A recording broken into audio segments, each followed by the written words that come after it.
हिते अवांखे अहम ख़बर वज़ीर आज़म शहबाज शरीफ ज़रदारी हाउस नवाबशाह पहुतो है। सिक्योरिटी जा गैर मामूली इंतज़ाम किया विया आहिनि।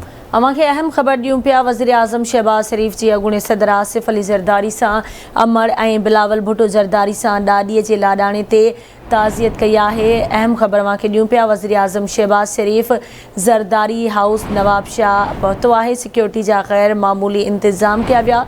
वज़ीर आज़म शहबाज शरीफ जी अॻूणे सदर आसिफ अली ज़रदारी सां अमर ऐं बिलावल भुट्टो ज़रदारी सां ॾाॾीअ जे लाॾाणे ते ताज़ियत थी। नाज़रीन तव्हांखे ॿुधायूं पिया वज़ीर आज़म शहबाज शरीफ ज़रदारी हाउस नवाबशाह पहुतो आहे।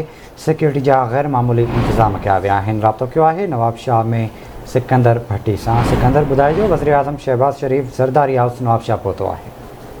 जी मां तव्हांखे ॿुधाईंदो हलां त वज़ीर आज़म शहबाज शरीफ नवांशहर एयरपोर्ट ते पहुतो, जिथे वज़ीर ख़ारजा पीपल्स पार्टी जे चेयरमैन बिलावल भुट्टो ज़रदारी उनजो इस्तक़बाल कयो। उन खां पोइ ज़रदारी हाउस पहुची उन्हनि आसिफ अली ज़रदारी जी अमर जी ताज़ियत कई आहे, जॾहिं त सिक्योरिटी जा सख़्तु इंतज़ाम कया विया आहिनि। जी ठीकु आहे, मुंहिंजी महिरबानी सिकंदर तफ़सील खां आगाह करण जे लाइ।